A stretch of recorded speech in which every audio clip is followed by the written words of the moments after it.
Soy Fernando Díaz Villanueva, hoy es 19 de junio de 2023 y esto es La Contracrónica.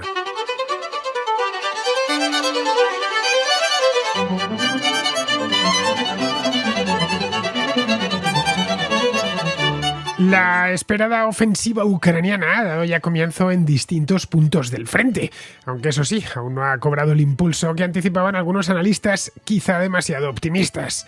Por ahora lo que se puede observar es el preludio de algo mucho mayor, pero la cosa, ya digo, por ahora no pasa de ahí. Hasta la fecha la operación les ha traído ganancias modestas a los ucranianos en regiones del sur como Zaporilla, donde se han encontrado con un sistema defensivo ruso formado por capas, que se ha demostrado bastante difícil de romper. Si consiguen avanzar por ahí, imponerse, se apoderarían del puente terrestre que une las zonas ocupadas del Donbass con la península también ocupada de Crimea. Junto a este ataque por el sur, el ejército ucraniano está apretando más al norte, en el área de Bakhmut, una ciudad devastada, que los rusos consiguieron tomar el mes pasado tras un asedio de varios meses. En líneas generales, lo que estamos viendo, más que una gran demostración de fuerza, como algunos esperaban, es un uso de las unidades que lleva a pensar que los ucranianos quieren atraer a los rusos en diferentes puntos para determinar dónde se encuentran sus puntos débiles. El jueves pasado, Mikhail Podolyak, un asesor de Volodymyr Zelensky, aseguró ante la prensa que el primer objetivo que tenían era acabar con la mayor cantidad posible de brigadas rusas formadas por reclutas y aumentar así la presión psicológica sobre ellos. Desconocemos el balance de víctimas de uno y otro lado, pero las operaciones en Bakhmut han obligado al ejército ruso a reabastecer la posición con nuevos efectivos, lo que significaría que, al menos ahí, la táctica les está funcionando. Ucrania cuenta con la ventaja de que se encuentra en posición ofensiva y eso les da la iniciativa de escoger el lugar y el momento del ataque. Frente a eso, los rusos deben defender una línea de frente muy larga, de unos 1000 kilómetros. Aún así, la empresa no es ni mucho menos sencilla, especialmente en el sur del país. El ejército ucraniano está obligado a realizar un asalto frontal contra defensas rusas bien establecidas, que carecen además de superioridad aérea. A diferencia de lo que sucedió a finales del verano pasado, los rusos han tenido muchos meses, muchísimos, casi un año para fortificarse, lo que elimina una campaña relámpago, como la que permitió alejarles de las afueras de Kharkov en el mes de septiembre. Hasta ahora el ejército ruso está defendiéndose relativamente bien. Los ucranianos han perdido blindados que en su intento de abrirse paso estos últimos días han sido presa de la artillería y de la aviación rusa. Detectan mediante drones a las unidades ucranianas de desminado y luego proceden a eliminarlas. Parece que los rusos han aprendido algunas lecciones después de 18 meses de guerra. Los blogueros militares rusos, que a menudo critican las aptitudes de su propio ejército, están ahora elogiando el modo en el que los batallones de guerra electrónica han interrumpido las comunicaciones ucranianas, algo extremadamente importante ya que las municiones guiadas requieren coordenadas GPS. Pero por más que la atención pública esté focalizada en el frente, buena parte de lo que sucederá dependerá de lo que pase lejos de esa línea. Ambos contendientes dependen, y mucho además, de la retaguardia, que es objetivo militar prioritario. El Kremlin continúa ordenando bombardeos sobre la población civil para debilitar la moral del adversario y Ucrania, por su parte, trata de localizar centros de mando y depósitos de municiones y combustible, como ya hizo hace unos meses. Este tipo de operaciones quirúrgicas es de gran utilidad e impacta de forma decisiva en el frente, así que lo que suceda detrás afectará de una manera, ya digo, decisiva lo que pase delante.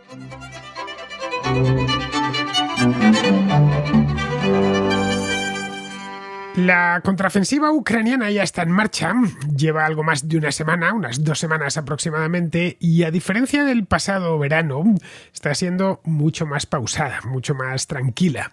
De hecho, a lo largo de la última semana, y cuidado que le puse ganas, era imposible saber qué querían hacer. Sabíamos dónde estaban, pero no exactamente a dónde iban ni cuál era su estrategia. Ahora parece que sus intenciones ya se van aclarando un poco. Tenemos una línea de avance que apunta hacia la ciudad de Bakhmut, Bakhmut, con intención evidente de retomarla y continuar luego por la provincia de Lugansk, la más septentrional del Donbass y que en su mayor parte está en poder de Rusia. Bueno, os voy a mostrar un mapa, tengo un mapita que he encontrado útil, es de la semana pasada, pero bueno, es válido, perfectamente válido para hoy. El mapa lo estáis viendo, si estáis en YouTube lo tenéis a la vista ya, y en el caso de que estéis escuchando a través de iVoox, ya sabéis, en la aplicación, la zona de comunidad, y ahí lo tendréis. Bien, el mapa está en inglés, pero se entiende a la perfección. Vemos la zona sombreada de color rojo anaranjado, es la que está ocupada por Rusia, y luego a la izquierda queda Ucrania. Bien, vemos la línea de frente a la perfección, tiene forma de media luna y va desde la frontera rusa pues hasta la desembocadura misma del río Dnieper, ya en el Mar Negro. Bien, la parte alta se ve perfectamente Bakhmut, es decir, Bakhmut en castellano, en pleno Donbass, lo vemos ahí, y esa es una de las líneas de avance, la que os comentaba ahora mismo. La idea que tienen, se entiende, es tomar Bakhmut y después continuar por la provincia de Luhansk, que pone ahí, es decir, la provincia de Lugansk, que decimos en español. Está por ver si conseguirán retomar Bakhmut. En el caso de que lo consigan, pues sería una humillación muy grande para Rusia, ya que les llevó pues algo así como 6 meses conquistarla y cerca de 20.000 muertos, más o menos. Ojo, esto no es una estimación occidental, esto que lo reconocieron ellos mismos. Bien, esa es la razón por la que los generales rusos han reforzado las posiciones ahí en Bakhmut. En Bakhmut, convertida junto a Mariupol la podemos ver ahí, está en la costa del mar de Azov, las dos ciudades son las ciudades mártires de esta guerra. Allí se despacha algo más que una cuestión militar. Hay, digamos, un elemento de imagen, un elemento bastante grande de imagen y de prestigio en su control. Luego hay otra línea de avance más al sur, tenéis más que echar los ojos un poquito más abajo, ya en la provincia de Donetsk, a la altura de Vuhledar. Vuhledar está en el lado ucraniano, pues en esa misma zona. Esta es una zona, como se puede ver en el mapa, muy reñida. Los problemas están en torno, podéis verlo en un mapa más pequeñito, que está a la izquierda, el mapa número 2 exactamente. Veis que hay una ciudad muy pequeña, un pueblo exactamente, llamada Velika Novosilka. Bien, pues en torno a esta ciudad o este pequeño pueblo es donde están teniendo lugar las operaciones. Por último, tenemos un tercer eje de ataque, más al sur todavía, en los alrededores de la ciudad de Orihiv. Nos tenemos que ir mirando el mapa al mapa número 1. Lo veis, está en la parte superior izquierda. Se ve que Orihiv está en el lado ucraniano del frente. Las zonas azules, sombreadas de azul, son las aproximadamente, lo pone bien en la leyenda del mapa, son las zonas por las que han avanzado los ucranianos, las zonas que han reconquistado. Como veis, son muy pequeñitas, pero bueno, al menos es un avance. Esto está en la provincia de Zaporilla, que queda aproximadamente, si vamos al mapa grande, aproximadamente queda justo en mitad de la línea de frente, que es, como os decía antes, una línea larguísima, de unos 1.000 kilómetros, podemos ver. Va desde la frontera con Rusia pues hasta el Mar Negro. 1.000 kilómetros son muchos kilómetros para tener que defender o preocuparte de ellos, ¿no? Por lo que sabemos, los ucranianos han hecho tímidos avances. Los podéis ver en estas áreas sombreadas de azul claro, y son tan pequeñas que en el mapa general apenas se ven, pero si lo acercamos las podríamos ver algo mejor. No son muy grandes los avances que han hecho y además son avances no consolidados. Es decir, podrían abandonarlo en el caso de que tuviesen que hacerlo, porque no les quedase más remedio. No creo que sea su intención, hay que tener en cuenta que están liberando su propio país de los invasores y están retomando algunas aldeas, pero vamos, que son avances muy tímidos. Eso sí, ninguno de los dos bandos, ni ucranianos ni rusos, han comprometido sus reservas, por lo que es posible que los enfrentamientos principales o las batallas más importantes y más decisivas no se libren, pues quién sabe, hasta finales de este mes o ya entrados en el mes de julio. No lo sabemos, no tenemos ni idea. Pero por ahora, con lo que ha habido hasta la fecha, no podían tener lugar grandes batallas porque no había soldados ni material suficiente para grandes batallas.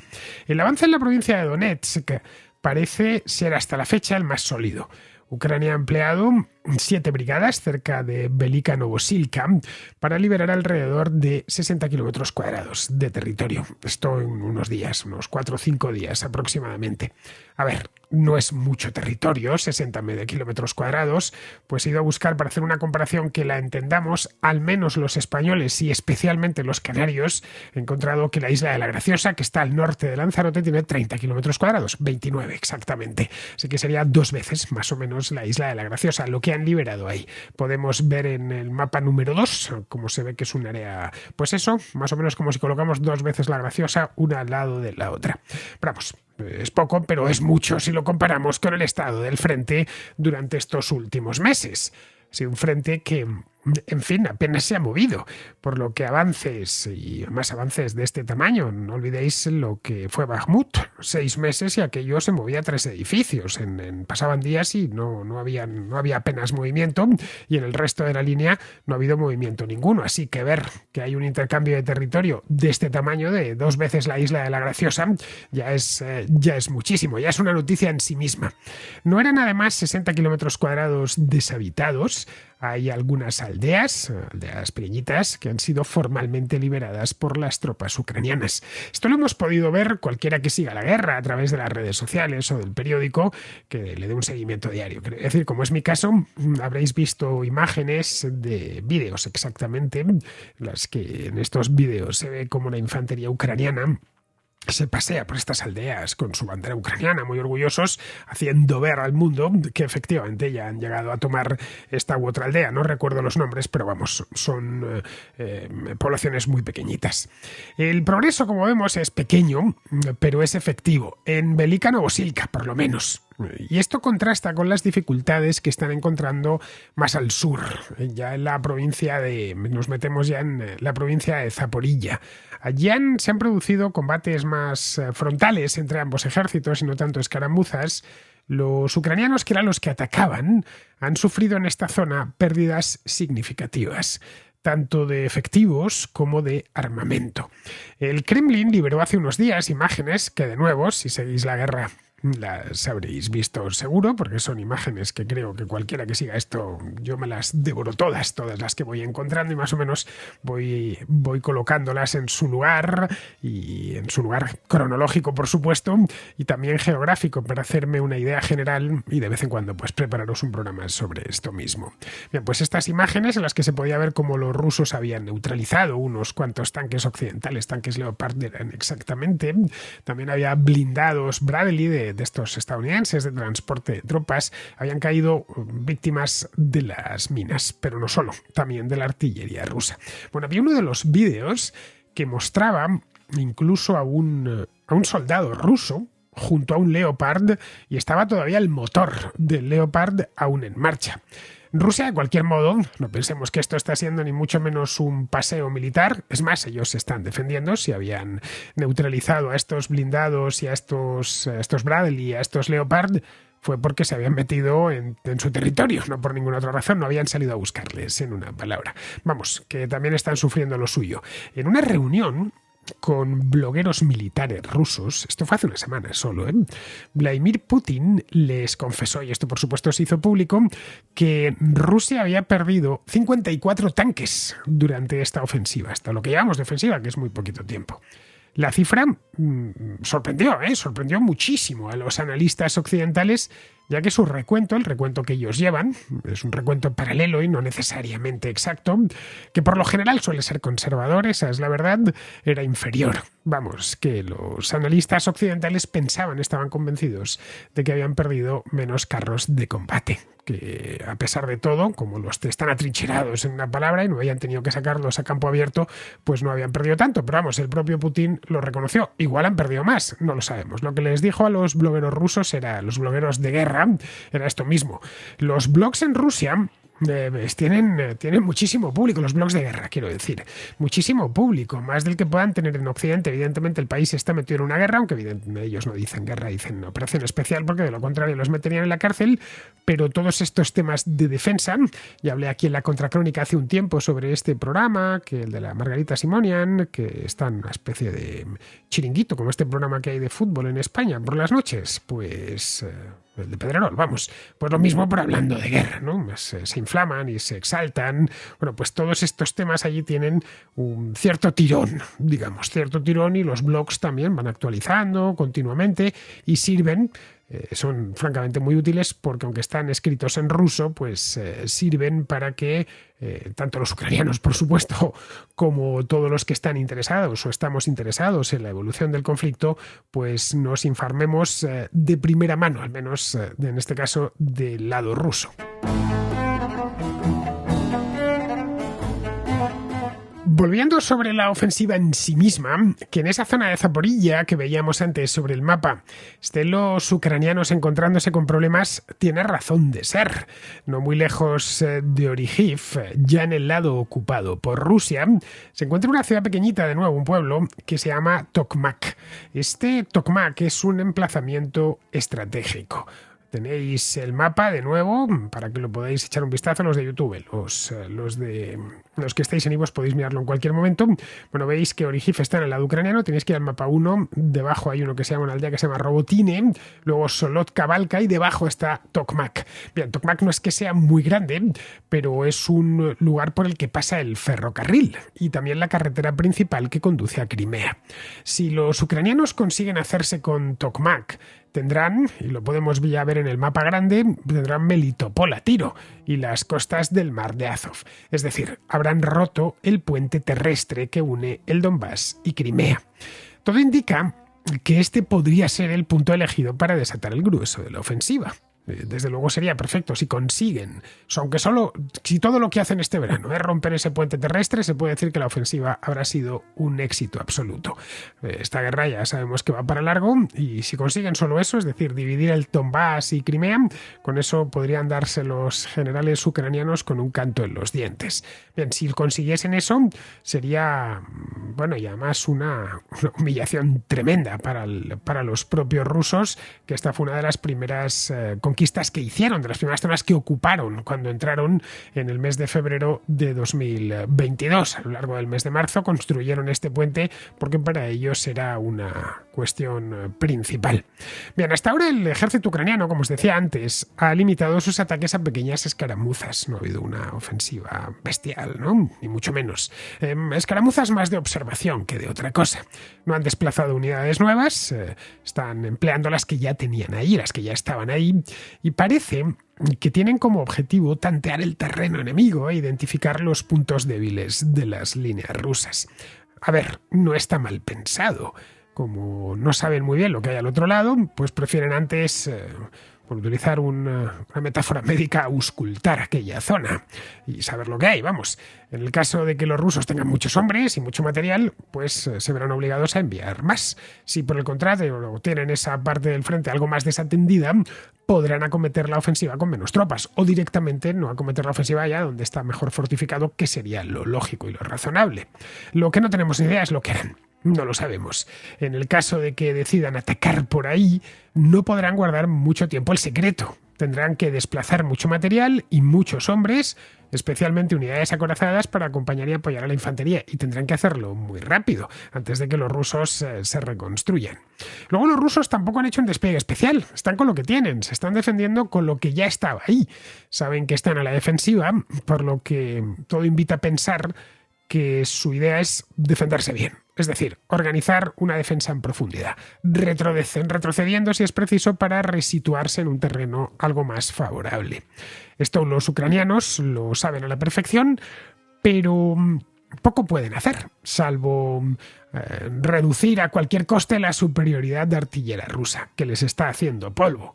Para ello necesitan baterías de largo alcance, algo que ya deben estar haciendo, porque según se desprende de unos informes de inteligencia estadounidense de la semana pasada, se ha detectado una actividad artillera muy intensa en el sur de Ucrania.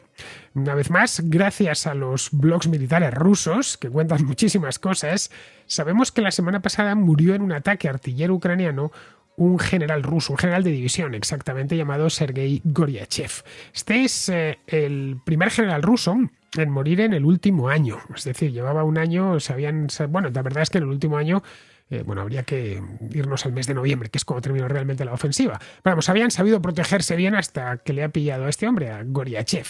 La artillería es solo una parte. No la única, ya sabemos que está siendo esta guerra muy artillera, pero no es la única. Otra sería la aviación, que está jugando un papel muy importante en esta ofensiva, especialmente en el sector de Zaporilla. Pero no aviación con grandes bombarderos, sino con helicópteros de ataque rusos, que se están demostrando muy eficaces. Lo que hacen los helicópteros aquí, según me he podido enterar, es que tratan de neutralizar a la artillería ucraniana. Con bastante éxito, por cierto. Al parecer han desarrollado una nueva táctica que consiste en ir barriendo el frente con helicópteros y esto obliga a los ucranianos a adelantar sus sistemas de defensa aérea, metiéndolos en áreas que pueden alcanzar fácilmente con unos drones rusos de tipo Lancet. El Lancet es un tipo de dron muy nuevo, lo estrenaron en la guerra de Siria hace muy pocos años. Este consiste, más que un dron, es propiamente un proyectil dotado de alas, de varias, y sistemas de observación y de comunicaciones. Va con una cámara delante que se puede mover.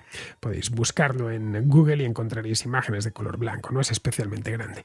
Se lanza desde una catapulta especial y lo que hace es que merodea el territorio enemigo localizando objetivos. Una vez lo consiga localizar un objetivo, los neutraliza.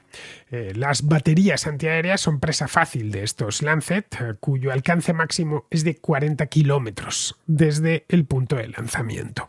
Junto a estos Lancet, capaces, por cierto, no son drones DJI Mavic, ni mucho menos. Son capaces de destruir tanques, de destruir sistemas de artillería, sistemas antiaéreos. Bien, junto a esto, el ejército ruso ha adquirido también una cantidad considerable de drones chinos baratos, no pensemos en drones de guerra, de estos de DJI, como los que emplea Ucrania, los que le dediqué un programa ya hace tiempo.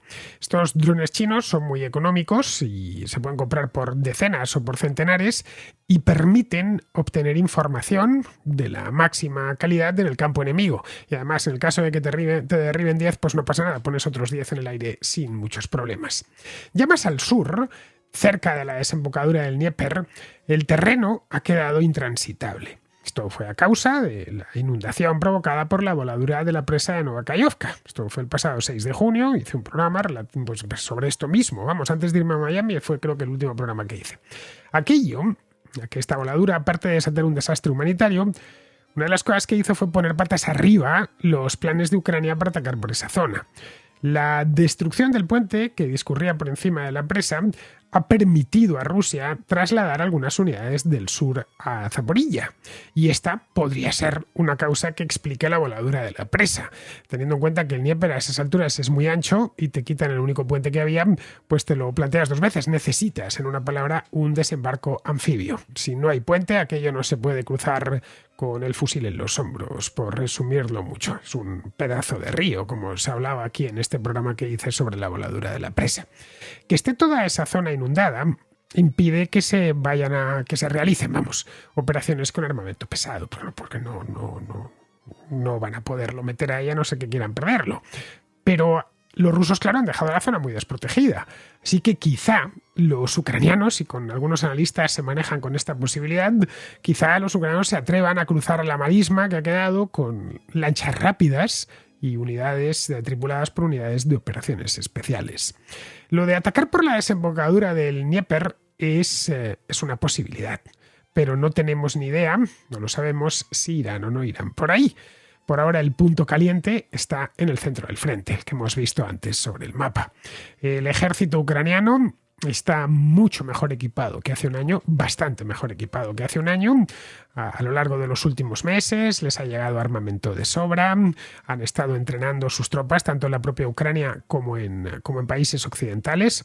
Que tienen lo que necesitan para avanzar. Ya solo les falta utilizarlo juiciosamente y tener algo de suerte. Tampoco les vendrá mal que los rusos cometan algunos errores, como ha sucedido en más de una ocasión a lo largo de esta guerra. Pero con los errores del enemigo no se debe de contar de antemano, sería una insensatez. Si se presentan, pues bueno, mejor, pero podría suceder que esta vez no se equivoquen tanto. Los generales rusos, como os decía antes, han aprendido unas cuantas lecciones de esta aventura absurda en la que les metió Putin hace año y medio. Saben ya cómo combate su enemigo, Saben también, lo conocen bien, de qué armas está dotado, porque eso lo conocemos todos los habitantes del planeta que quieran informarse. Vamos, que no tienen ya unos milicianos desesperados, sino un ejército profesional, y no solo eso, sino además muy curtido en el campo de batalla. Los ucranianos llevan combatiendo por su misma existencia 18 meses, al que además las potencias occidentales han entregado armamento moderno y su munición. A los ucranianos lo que les va a hacer falta es, bueno, aparte de valor, que de eso han demostrado mucho hasta ahora, les va a hacer falta resistencia para romper la línea. Una vez allí pueden encontrarse metidos en un auténtico caldero, asediados por fuego enemigo desde tierra y desde el aire también. Necesitan atravesar unas defensas que presumiblemente están bien guarecidas y armadas, varias líneas de trincheras, fortificaciones, campos minados, etc. Vamos, algo salido casi de un videojuego. No sabemos cuándo se decidirán a dar el primer paso, pero esto tiene pinta de que les va a costar mucha sangre. Vamos con la contrarréplica. Empezamos con Adrián, que es de Cuenca, que ha escuchado el programa que hace un par de semanas hice con Andrea sobre el tema de Teranos y tiene para ello un par de preguntas. Así que nada, le he reenviado la nota de voz a Andrea y ha tenido el detalle de dar cumplida respuesta. Hola Fernando, he escuchado la extensa entrevista con Andrea sobre el caso de Elizabeth Holmes y a raíz de esta me he visto también el documental de HBO para tener toda la información. Entonces, me han surgido un par de preguntas para Andrea que estoy seguro que sabrá responder sin dificultad y son dudas que, a mi parecer, los inversores estafados tendrían que haberse hecho en su momento para saber si hoy día es viable la existencia de una máquina como la Edison, que así como se llamaba este aparato del análisis de sangre. La primera es si es posible determinar la presencia de tantas enfermedades como afirmaba la empresa Theranos con una muestra de sangre que era más pequeña que un dedal. Es decir, sí que hay enfermedades que se pueden detectar por el pinchazo en el dedo. Pero ¿hay tantas que puedas confirmar con una muestra más pequeña que el tradicional pinchazo intravenoso? Y la segunda duda es que con la Edison te vendían que el proceso de análisis de sangre para estas enfermedades estaba completamente automatizado, sin que ningún bioquímico intervenga en ningún momento. ¿Hoy día es esto posible para 250 enfermedades, que es lo que dijeron, como decían? Muchas gracias y enhorabuena por el programa. Querido Adrián, muy buenas preguntas. Vayamos por partes. La primera, ¿es posible detectar tantas como 250 enfermedades en una sola gota de sangre? La respuesta es que sí, y es gracias a una técnica muy novedosa, pero con unos fundamentos bien conocidos en el campo tras décadas de estudio, llamada micromuestreo multiómico, o en inglés multiomic microsampling. Esta tecnología usa un método distinto al de los kits de diagnóstico convencionales llamada espectrometría de masas. En resumen, esta tecnología clasifica las moléculas por su peso y su carga eléctrica, y conociendo la enfermedad se pueden después asignar a una patología concreta.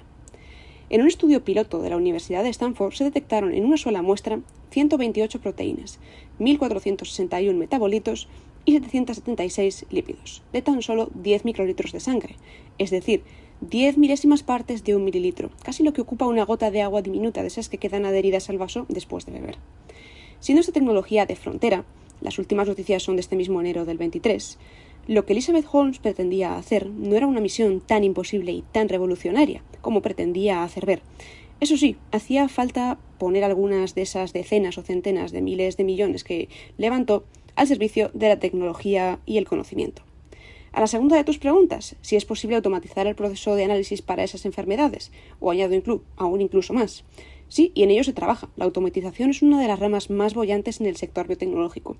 Muchos de los procesos ya son automáticos y será cuestión de tiempo, de poco tiempo añado, que veamos los análisis muy complejos realizados de manera completamente autónoma. Pues nada, muchas gracias a los dos. Con Andrea da gusto, de estas cosas lo sabe todo.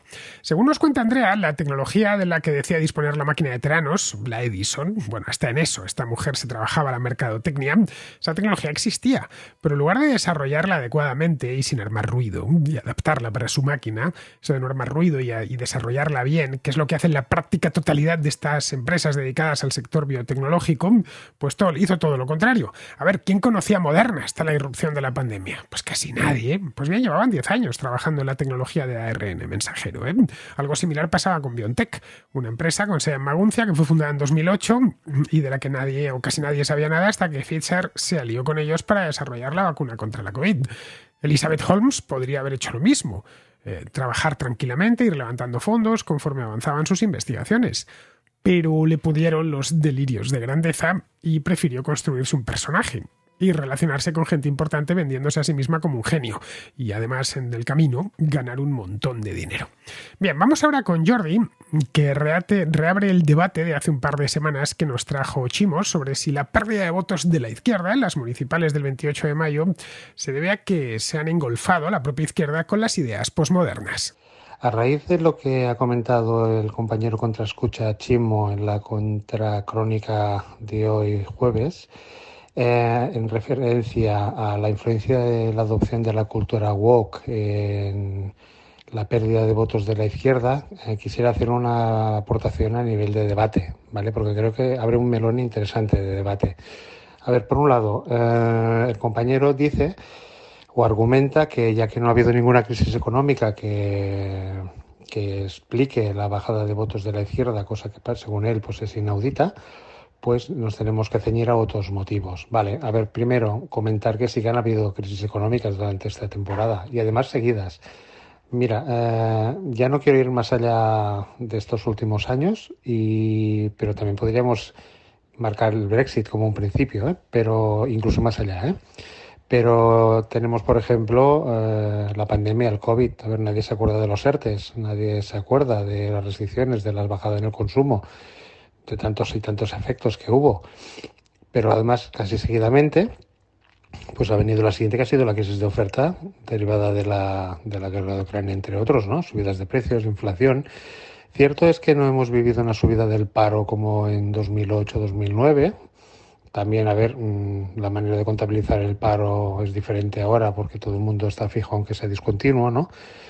Pero sí que se ha producido un empobrecimiento derivado que es una de las consecuencias de cualquier crisis, porque claro, la inflación lo que hace es empobrecer y los precios han subido y a los hechos me remito, ¿vale? Por tanto, yo le haría la apreciación a Chimo que sí, que han habido crisis económicas, quizás no al uso, en ese sentido, porque la derivada de una pandemia y la crisis de oferta siguiente de una guerra de Ucrania, pues bueno, han sido diferentes en ese sentido, pero es que no hay ninguna crisis igual que otras. Es que si no, nunca más se producirían crisis, si todas las crisis fueran iguales, ¿no? Porque adoptaríamos las medidas necesarias para que no se produjeran. En relación a la cultura woke, a ver, esto es un tema que yo, en mi opinión, ahora doy mi opinión ya. En mi opinión, es una indicación de lo que es una sociedad avanzada. Mira, en catalán tenemos una frase hecha, un dicho, que creo que va como al pego para esta situación, ¿no? Que luego os traduciré. Mira, nosotros decimos, qui té poca feina, el gat pentina. Que esto vendría a ser algo así como quien tiene poco trabajo se dedica a peinar el gato. Creo que en castellano existe alguna expresión similar, un poquito más escatológica, en mi opinión, pero vamos, ¿qué quiere decir? Pues que la sociedad occidental en ciertos países, digamos, avanzados como el nuestro, llega un momento en que como ya no tenemos la preocupación de llenar el plato cada día para comer, pues nos dedicamos a otras cosas, ¿no?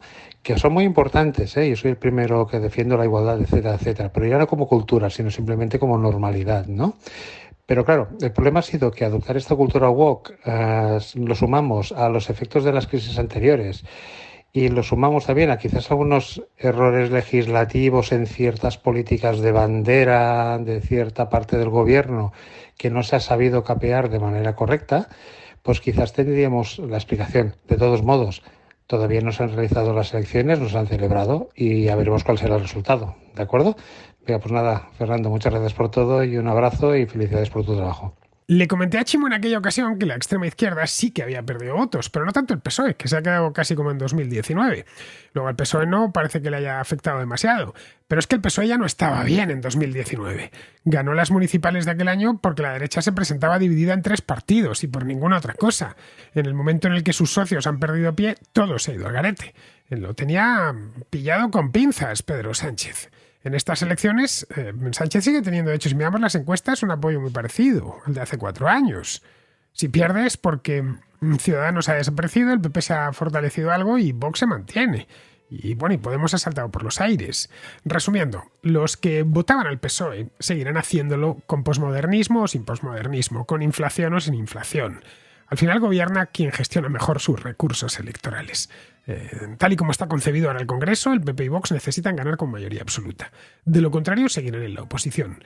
Pero les será más sencillo obtener una mayoría absoluta porque son solo 2, mientras que enfrente tienen a varios que se reparten el voto. En España la derecha solo puede gobernar con mayoría absoluta. De lo contrario, el resto del Parlamento votará contra ellos. Esto lo pudimos ver en 2018 con la moción de censura. Ese gobierno a Rajoy le duró año y pico. Salió a finales de 2016 de las elecciones salió de milagro y porque el PSOE estaba en ese momento desarmado. Habían sacado a Pedro Sánchez, recordemos, en octubre de 2016. Y en la primavera de 2018, ya digo, año y pico, año y medio, poco más de año y medio, ya les estaban sacando de la Moncloa. Así que no le queda más remedio. El objetivo de Sánchez, de hecho, es evitar esa mayoría absoluta a cualquier precio, pero esta vez lo va a tener algo más difícil. Ante esto, las cuestiones económicas o los excesos del posmodernismo lo más que conseguirán es dejar a algunos votantes de extrema izquierda en casa o directamente empujarles a que voten a formaciones minoritarias. Bien, pues vamos a terminar ya. Vamos con Pizarro, que nos habla de Trump y las trampas, nunca sea mejor dicho, que se pone él mismo. Lo mejor que tiene el Partido Demócrata para presidenciable es un senil octogenario con un déficit cognitivo indisimulable. Y lo mejor que tiene el Partido Republicano para presidenciable es un septuagenario que, si no incumple la ley, seguro que no la respeta. Si la salud y la justicia se lo permiten, se volverán a enfrentar, y si no se lo permiten, lo harán peores opciones que ellos. Desde la distancia solo se ven malas opciones. Un cordial saludo de Pizarro. Y hasta aquí, queridos amigos, llega la contra de hoy, 19 de junio, mañana será 20, nos quedamos ya a las mismas puertas del verano, del deseadísimo verano boreal, y creo que entramos el 21 este año, lo miraré para decíroslo por aquí, ya sabéis que es la estación del año que más me gusta con diferencia. Bien, pues mañana todavía estamos en primavera, eso sí, por poquito, por unas horas, mañana día 20 estaré de regreso. Hasta mañana.